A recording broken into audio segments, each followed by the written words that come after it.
This is Yannick Oho Bambe, and welcome to another episode of the podcast. I am more than the immigrant you had in mind. This is a platform on which stories that explore the identity and experiences of immigrants and refugees coming to Canada will be told on a regular basis. So today in the studio we have a special guest, and we have the honor to have Marilynn Quigley. And welcome to the show, Marilynn. Thank you. How are you today? Very well, thank you. Very well. Awesome. So let's just get right into it. Could you please introduce yourself? So my full name is Marilynn Quigley. I couldn't pronounce my anglicized name very well when I was small, so I just started saying Mian, and that name kind of stuck. So my friends and my family call me Mian. Oh. I've been in Canada for 17 years. I studied English and literature in the University of the Philippines in my hometown, Iloilo, in the middle part of the Philippines. In the early 1980s, Western countries started accepting refugees from Vietnam, Cambodia, Laos, during the Vietnam War. And the Philippines offered to host refugees who were waiting for resettlement. So there was this big refugee camp in the Philippines that housed at any one time over 10,000 refugees. And the United States hired Filipino teachers to teach English and also culture to the refugees before they were resettled in the U.S. There were also teachers there from other countries, and my husband, who's Canadian, was one of them. So he and I met at the refugee camp. And we went on to work with refugees in Sudan. These were Ethiopian and Eritrean refugees during the big war there and the famine also. And then he was transferred to Pakistan, also with refugees there, and then later Turkey. In Pakistan, I taught Pakistani government officials English, and in Turkey, I taught at university. Okay. Our son, finished high school in Turkey, and we decided to come back to Canada so he could start college here. So that's when we came back in 2007, after more than 20 years of living in other countries. Okay. So that's me. Okay. Interesting, very interesting profile. So would you say that, so obviously teaching, when we're talking about the main reasons for coming to Canada, I hear you say teaching and also your son, also education and for family purposes. Yes, mainly, yes. So mainly, okay. Yes. And so was Canada always the first choice for you, or did you have any other options as far as countries where you could settle? And because you also told me that you traveled quite a lot and you've seen different places and things of that nature. So why Canada in particular? I had always wanted to go abroad, mainly for studies. I know something just beckoned to me, about living in other cultures and countries. My dream was to be a journalist, in crisis situations in war-torn countries. So what a dream! Not a lot of people have this type of dream. So that dream came true when we went to Sudan. We could have gone back to the Philippines, but our children wanted to study in Canada, and also we wanted to reconnect with family here, because that's also important to them. Okay. So what I hear you say is that basically it was family, for family reasons that you Yes, kind of like yes, yes, decided to yes, settle yes, into Canada. Okay. yes. So. Mind you, when I went to the Sudan the first time, or went abroad, I joined a long line of Filipino migrants seeking, new lives in many other countries in the world. Mm, okay. Yeah. So would you say that the Filipino community is spread all around the world, and is this something that is part of your community, kind of like traveling all around the world like this, or is it just your case is very specific in that? Starting in the 1980s, the Philippines started importing, human resources to the world. I don't remember what structural changes in the government made it possible to leave the country at the time, but there were several waves of what we call them overseas foreign workers, starting in the 1980s. So you have Filipino, caregivers in Italy, for example. You have Filipino nurses in the UK. You have Filipino teachers in Brunei. There was very much a push factor because literacy is quite high, and the education system in the Philippines is a lot better than many countries, but the economy is not able to absorb all that trained manpower, and there's a demand for human resources in other countries, especially for people with specific skills. And also English is a factor. Many Filipinos know English, so it is easy for them to find work overseas. Okay. Yeah. Okay. Now let's move on a little bit and talk about your experience in Canada, of settling in Canada, because as we exchanged prior to this interview, you shared with us that there was a sort of cultural shock when you came into Canada between this notion of individualism versus a much more kind of family-oriented type of model. So can you just please talk to us about what your experience of that, as far as this shock, this cultural shock in terms of value system is concerned?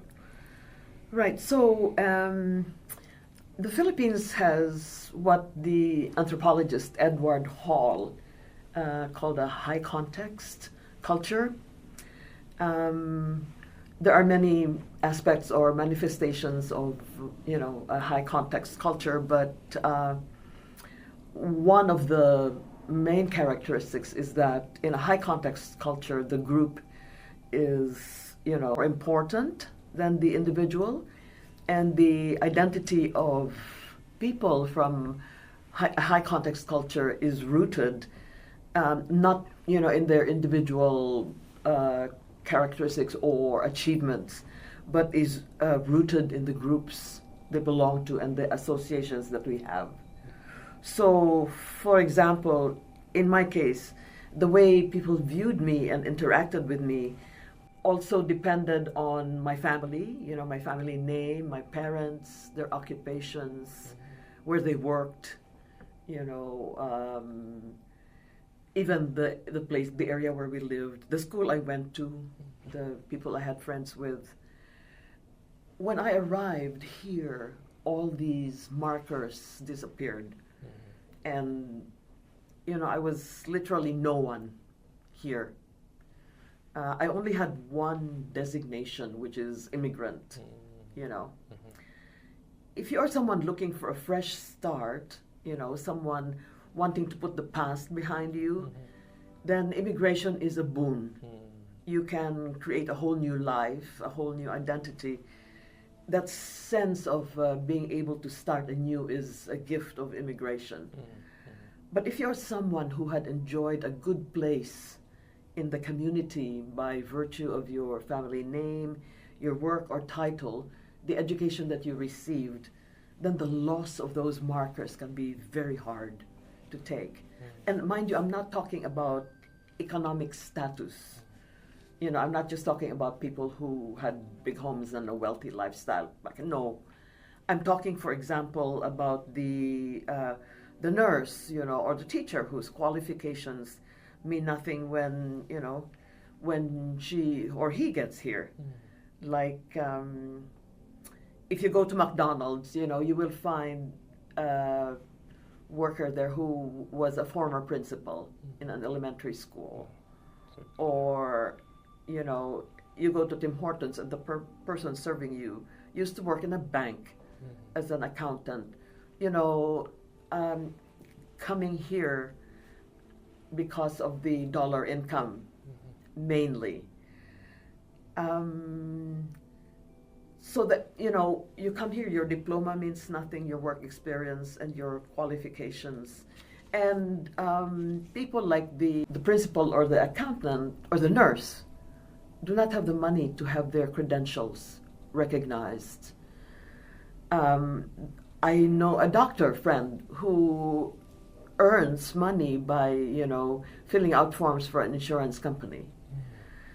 So you're dealing with that loss of identity, but then also the supports that you had back home are suddenly missing. In the Philippines, we have this concept of kapwa. It's K-A-P-W-A, kapwa. It comes from the root word ka, which generally means with. Okay. You know, like kaibigan or kapit bahay. It implies a connection. And then puang means place. So kapwa means someone you share a space with, someone you share an identity with. A Filipino sociologist wrote, you know, without kapwa, one ceases to be a Filipino and human. This basic concept reaffirms the integrity of every individual, regardless of his or her status. It refers to treating everyone with dignity and respect, not because they earned or deserve it, but because they are fellow human beings. In my language, ako, the word ako means I, and iba means other. We have a saying, hindi ako iba sa aking kapwa, which means I am never an other to my kapwa. You know, I am never an other to someone I share an identity with. So kapwa is the antithesis to individualism. So my first month here, I was walking outside our building and a woman fell on the ground. I helped her, talked to her. She said she had no family. I called 911. As she was, you know, being taken to hospital, I asked the paramedics, can I have her name and contact number so I could check on her, you know, once she got out of hospital. And they would not give it to me for confidentiality reasons. You know. I mean, at an intellectual level, I understood that. But here was a woman, when she left the hospital, you know, she would have gone home to a home alone, you know, and I could have been there for her, you know. I could have met her, I could have, you know, it could have even been the start of a friendship. She would not have been alone, you know, in my culture. It was a bit of a shock for me, and, you know, over the years, I have come to understand how, you know, how ironclad that business of confidentiality is here. From my perspective, is, you know, sometimes at the sacrifice of, you know, of support, of togetherness, but that's just me. And then also when I was just starting, I called a Filipino woman who was also working in government, and I was applying for a position at the time, and I just wanted some tips, you know, encouragement, I guess, you know, with regard to my job application. She was very businesslike, very, well, you just do this, do that, do this, do that. I expected a certain warmth and encouragement, which I would have had back home, but that was gone. And then another situation, I went to a Filipino doctor's office, and again, expect warmth, the recognition. I just got very, very businesslike, to the point of coldness, I had a coworker who was having a hard time in her personal life, and it was, I was ready to cook for her and bring her food, and that was not as easy, as I thought it would be. So, how did I address that? You find new support, you develop new community. In my case, as soon as I got a job, I started organizing get-togethers at my home for my Canadian friends. It also helped, of course, that I found, a Filipino community here. And I joined a storytellers group because I missed the storytelling, from home. And strange as it may sound, I found work at a homeless shelter, and I found so much more interaction, and community there than, elsewhere, because, and I have found this to be true practically everywhere, people with very little, realize that they have to share, They cannot survive on their own. And that is the exact concept, of kapwa. Yeah. So would you say that you have been able, in a way, been able to recreate that kapwa here, not at the macro level as it is in the Philippines, but in your own little world at the micro level? Is that a fair assessment?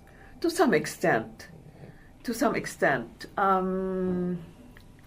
Something else, Yannick, in the Philippines, when a quote-unquote foreigner joins a community, the community would not leave him or her alone. The foreigner, quote-unquote, or the newcomer, let's say newcomer, the newcomer would be besieged with questions, gifts, invitations. You suddenly find yourself being a godmother, a godfather at a christening, or at a wedding, But here, what an immigrant gets is indifference. Now, some Canadians would say that that's a good thing, that immigration is so much a fact of life here in Canada that immigrants are taken for granted. But for an immigrant coming here with diverse experiences and, generations of stories and rituals, the indifference, the lack of curiosity about who you are and what you're coming from is one of the most difficult things to bear.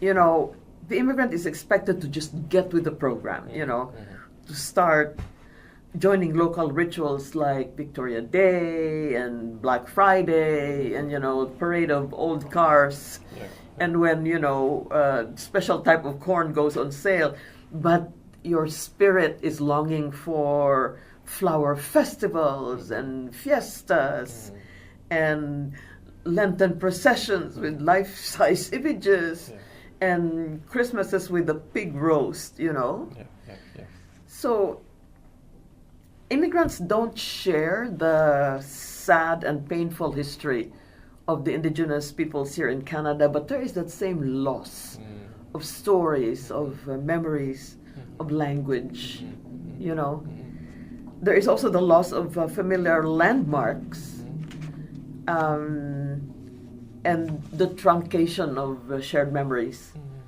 I have no associations with the Craig Darroch Castle or the legislature.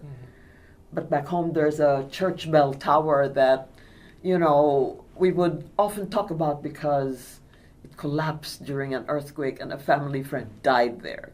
There's this bakery down the street where the woman who served us was a Chinese woman who had bound feet. There was this fire that destroyed my city. So what happens to those memories and stories when there is no one to share them with, and not even one's own children? Okay. There's the loss of also your routines and rituals and celebrations. The Sunday Mass that the family attends, the dark beer that you have to get your grandmother for lunch. My 60th birthday, I only had my nuclear family to celebrate. Back home, I would have had 2 roast pigs. So you're going to ask me, so what do I do? Yeah. How do you navigate this? So you create new landmarks. You create new rituals and celebrations. Okay. Here in Victoria, we have a community center, that the Filipino community bought many years back.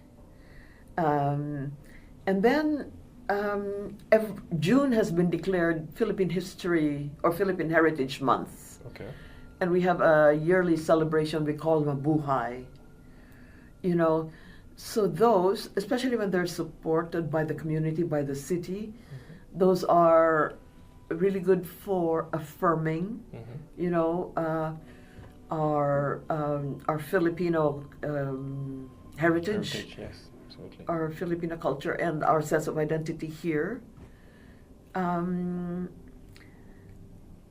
The hardest part has been parenting. Okay.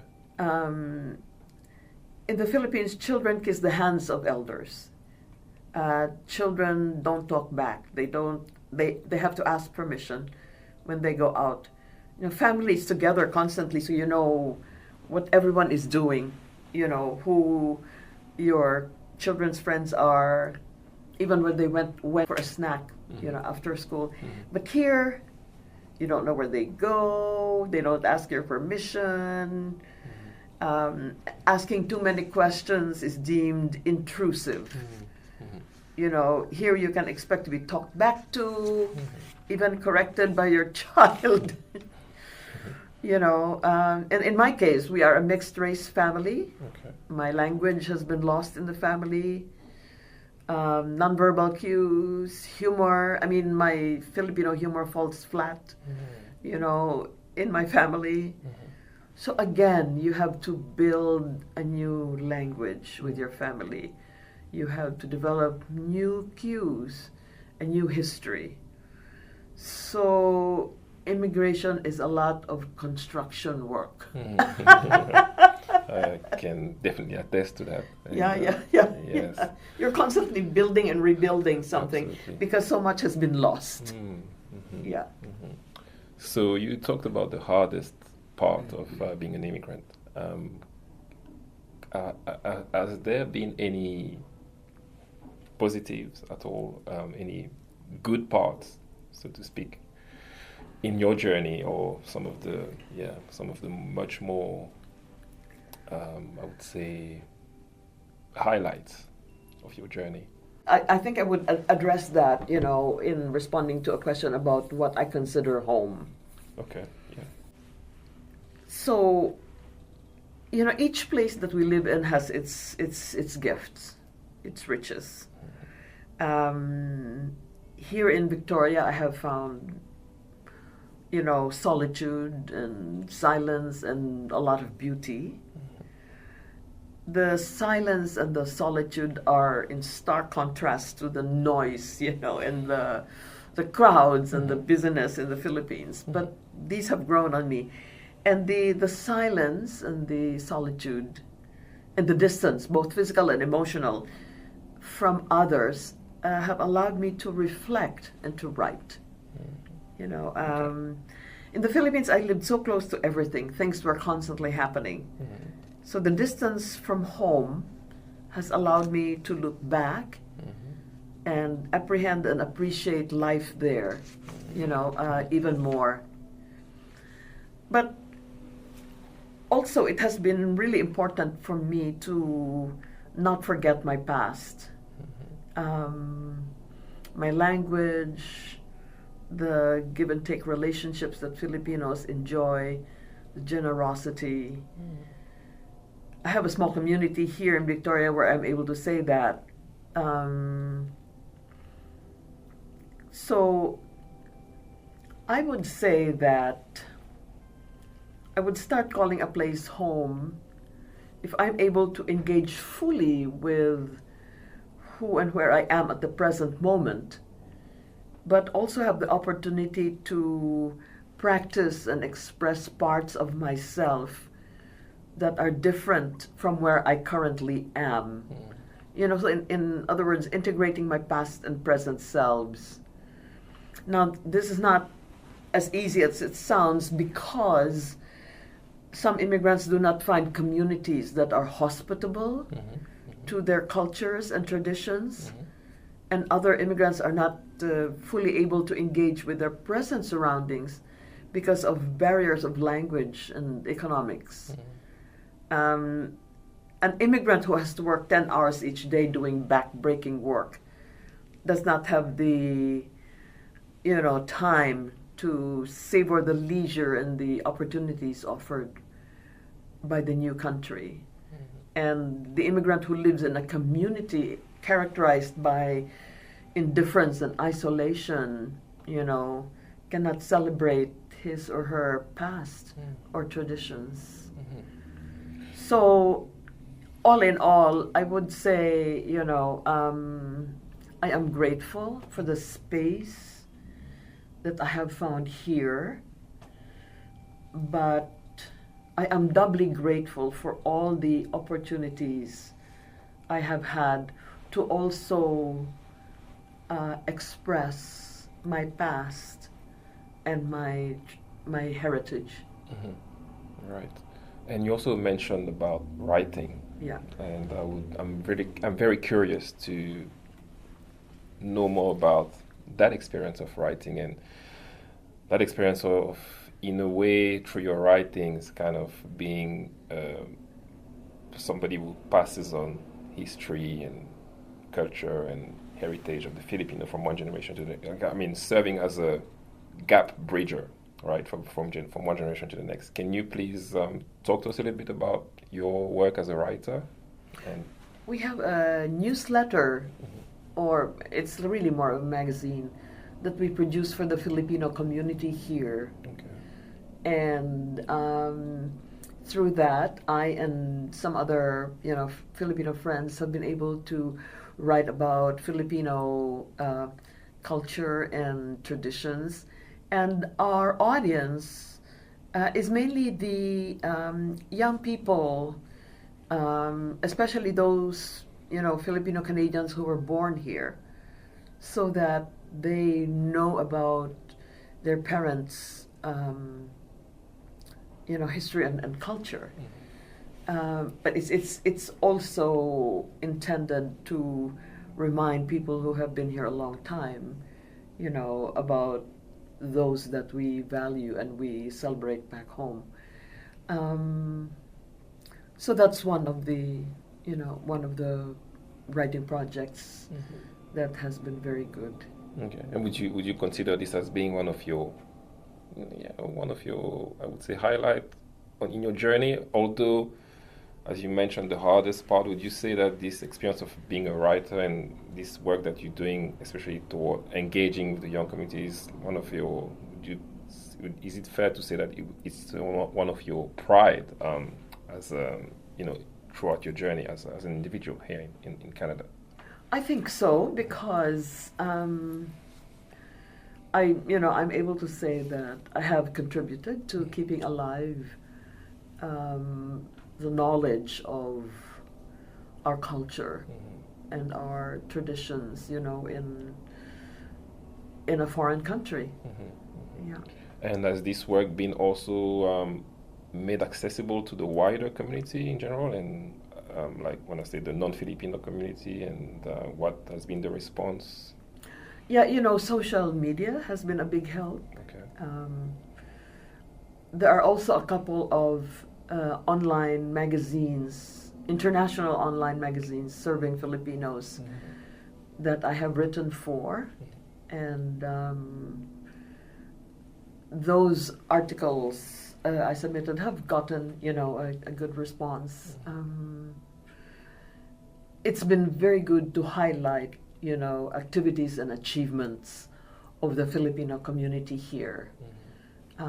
For example, we've had, creative artists.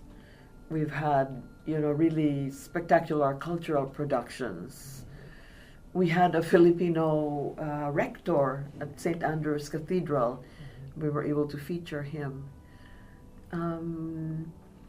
Showing the community at large, how vibrant our community here, how much talent there is, and what we are able to contribute to the Canadian fabric. Yeah. So when talking about the Filipino culture, so would you say that definitely if there were one specific or one thing that you would say is unique about Filipino culture? I know you already mentioned the kapwa. Is there anything else for someone who doesn't know anything about Philippines and who is trying to learn from here and trying to kind of like get to know the culture? I mean, what is, in your opinion, what is the best, so to speak, aspect of your culture? Do we have 2 hours? Yes, just go on. Okay, I would say, first of all, generosity. Okay. If you are a guest, even if you are unannounced, back home, you would be taken in. If there's not enough beds to go around, we would find a way to accommodate you. There is no such thing as dropping in unannounced. You're welcome, anytime you drop in, and there will always be food for you, no matter, big or small, there will be food. So that's one. I can always count on my, my Filipino community to be generous and helpful. There's our love of food, obviously.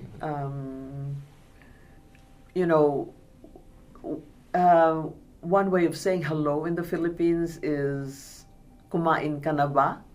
Okay. Which means, have you eaten? Oh, wow. That is awesome. There's our love of music, music and dancing. Okay. I would say probably that those are the top 3. Oh, and our humor and our resilience. Filipinos have lived through so much in terms of natural disasters. We were under martial law for 9 years. We have crushing poverty. But through all of that, we have developed a resilience of spirit,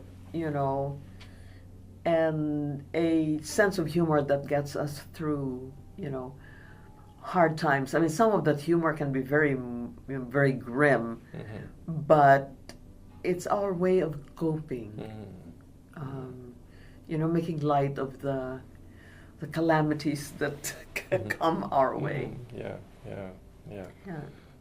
Yeah, my children don't understand it when something really difficult or terrible happens, and I giggle or I make a joke. It's a reflex. It's trying to soften the blow. Yeah. No.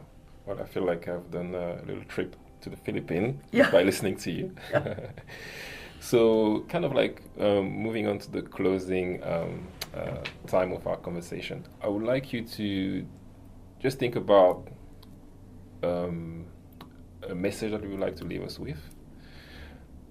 I would like you to share with us some words of wisdom. You're free to even give us a word of wisdom in your language, but as long as you translate it, obviously, to us, or even or anything, any word of wisdom that you would like to leave us with. And I'm particularly interested in, because you're a writer, in literature, and even and also because I am a storyteller and I also write poetry, and I love poetry. So I don't know if there is any kind of Filipino poetry that you can share with us. I mean, anything that you want to share with us as you kind of come to the. I'm kind of slowly going toward the end of our conversation. Just yes, the floor is yours. Okay, you had hinted that you would be interested in a poem, so I looked for a poem. Oh, awesome! And there's a Filipino poet. He actually lives and writes in the United States. Okay. And this is part of a longer poem of his called Assimilation. Okay. Okay, shall I just go ahead and read it? Yes, please. Yeah. Yes. Okay, so he says, I remember that first day of school. My mother, with the purest intention, took 2 sheets of foil, hollowed with a cup of steamed rice, and a helping of last night's caldereta, chunks of potatoes, sliced red peppers, a red sauce with beef. And I, with hunger, could not bring myself to eat. Ashamed to be more different than what my face had already betrayed, the rice I hid from my schoolmates. Next morning, my mother grasped the appropriate combination: fruit, sandwich cut in 2 triangles, a handful of chips, my best broken English. Weeks passed while the scattered rice beneath the length of that red-painted bench blackened with the schoolyard's dirt. I chose this poem because it really encapsulates for me, the immigrant experience, especially the generational change, in immigrant families. The caldereta is a stew made of beef, sometimes goat, that evokes family dinners, grandfathers, grandmothers, extended family. And all of a sudden, that's become a shameful thing, here, because it's new, it's different, and, a sandwich and chips, become the alternative. So for me, that rejection of the caldereta, is a symbol for what immigrants go through, in terms of losing not just their food, but the traditions, the stories, the meanings behind simple objects.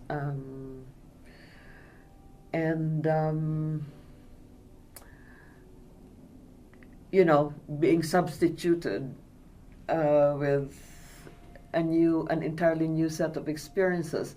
As I said in my earlier response, it doesn't have to be that way. Mm-hmm. You can have both the sandwich and the caldereta. Yeah, absolutely. Yeah. It's just really sad if that attitude persists, that caldereta is strange and, something to be rejected. It becomes beautiful if caldereta is appreciated and celebrated, and if we have the opportunity to share, the caldereta, and our customs and traditions with others. Yeah. That's beautiful, and a very beautiful poem as well. Yeah. Thank you for sharing it with us. So yeah. So in terms of last words, I would just say, each immigrant brings so much, into the communities that they join, and it is so nice when organizations create opportunities for immigrants to relive and share and express, their heritage. ICA has been very good about that. ICA has given immigrant groups a lot of opportunities to share their stories. But if we're able to express and celebrate, where we come from, what we have and what we do, then we have the best of both worlds. Wow. Wise words from our special guest, Marilynn Quigley. Getting the best of both worlds. That's what it has to be about, and so we are so grateful, and thank you so much for taking the time to spend, just to be in conversation with us today. It was a pleasure to have you. Thank you very much for having me. Thank you, Marilynn. Thank you. Getting the best of both worlds, that's what transpires from this conversation with our guest Marilynn today. And I have to say, this is a philosophy that I've always advocated, particularly since I came to the realization that my cultural hybridity, or the fact that I have been privileged enough to be immersed in different cultural settings throughout my life, was something to be celebrated. Indeed, this has enabled me to connect and understand the other who is different than me in a unique and meaningful way. So let me ask you this. What was your takeaway from this conversation with our guest today, Marilynn?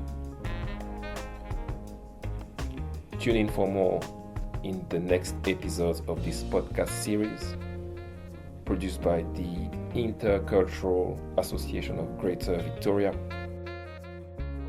with funding from the Department of Canadian Heritage.